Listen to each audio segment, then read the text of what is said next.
why Saskatchewan, there's a reason why Alberta all want to leave, right? There's a reason for it. Because they are sick and tired of what the government has been doing. And when it comes to Windsor, and when it comes to our future as a city, this is the approach Windsor needs to take. It is time to leave Ontario. It's time to leave Canada as a whole. And with Michigan, we could have a much brighter future. I mean, with Michigan, we could have a lot more growth. I mean, we could have a lot more opportunity. We could be something similar to Manhattan and Brooklyn, right? Both in New York. Ladies and gentlemen, Windsor needs a much better future. And with our current mayor, Drew Dilkens, who's been in office for 12 years and not done a single thing, with Canadians paying 50% of what they make to government taxes off their paycheck, with senior citizens, right, losing $600 every month. They're getting $2,400 a month. Now they're getting $1,800 every month. And each $600 goes to migrant families. What a wonderful job Canada has done. This government is absolutely sickening. And the matter of fact is, they keep getting away with doing what they're doing. And it's time for people to wake up. Wake up, people. Smell the coffee brewing. We need to fight against this tyranny that's going on in Canada. And America, please God, save us. Look what happened with the United Kingdom, right? Look what happened in the United Kingdom. Their leader got pressed. He folded. And guess what? England's going to be saved from America. And this is the reason why I say, when it comes to Canada and the issues that we are facing, we need America more than ever to deal with all these problems. Because Canada is not strong enough as a nation to deal with it. We are simply not. But Mayor Mary Sheffield, I give you a lot of credit. Very intelligent, very intuitive, very beautiful, and possibly, I would say you are the best mayor in the world. And I give you a lot of credit for the job that you do, because you are phenomenal at it. And when it comes to our current mayor, Drew Dilkens, the bald-headed bandit, as we all know him as, he's done nothing but failed. There's not one thing that you can think of that Drew Dilkens did for Windsor, right? And that's the reason why I say Windsor needs more opportunity. When it comes to jobs, when it comes to technology, when it comes to economic growth, when it comes to using your resources for trade deals, Windsor is lacking in a lot of problems where we could be making a fortune all over the world. But we don't want to make that kind of money in Windsor because we have corrupt politicians that don't care to make trade deals. We have corrupt politicians that don't want jobs here. They want money in their pocket. And that is the problem when it comes to our country. And the government here, right, does not matter if it's a localized government and if it's the federal government, right, which is the whole government and Mark Carney's, Cannibal Carney's team, we should say.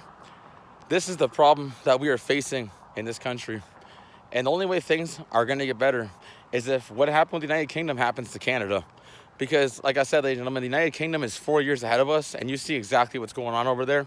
It's absolutely sickening to see how bad their people are being treated. Innocent citizens are being treated with absolute hatred and disrespect from people that go there and don't respect the way of culture or the way of life there. And that is the problem. That is a serious problem when it comes to people that don't understand what it is to go to a first world country. They don't know what it represents. They don't understand what it means to have freedom. So I think it's right to beat on innocent citizens and rape young women.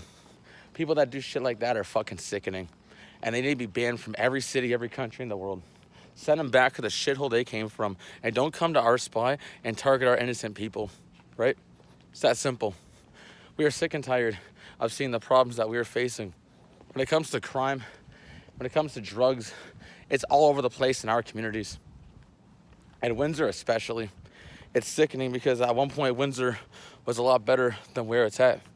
But then again, ladies and gentlemen, when you have the current mayor that has done absolutely nothing in office, it is absolutely sickening. Like I said, ladies and gentlemen, I will make Windsor great again. That is my exact promise. And once again, you want to make the difference, you got to be the difference. It's that simple. Because my name is Tristan Morency, and I'm going to make Windsor great again. Vote October 26th for Tristan Morency, and you'll have the best future. You'll have opportunity, and you'll have a life that you always wanted to have. Because that is a promise that I'm willing to give. The future depends on what the residents of Windsor side with. And with Drew Dilkens being in office for 12 years, not accomplishing one single thing, it's time for people to say, hey, you know what? Maybe it's time for a change. Maybe it's time for a new landscape. Maybe it's time for something that we've never seen before. And that is why I say when Windsor will become the next New York. When it comes to thousands of jobs, when it comes to economic growth with trade deals, resources with technology, this city is gonna boom at record numbers like nobody's seen before. And we will become the city that we always wanted to be, a major city that will compete with not only the rest of Canada, but also cities and other spots in the world, right? Windsor will become the next hot spot. And the reason why I say that is because Windsor is gonna have a city that has thousands of jobs, tourism at record numbers, economic growth like nobody's seen before. That is my promise. That is what I say when I make Windsor great again. That is exactly what I'm gonna do. Ladies and gentlemen, don't let the haters tell you what. Be who you are. Strive to do something better in the world. And if you come from a lower end area, don't become a product of your environment. Strive to be something better in life. Inspire somebody. You know what I'm saying? Do something good for the world. That is the reason why I'm running for mayor of my city. And ladies and gentlemen, the future will be great again in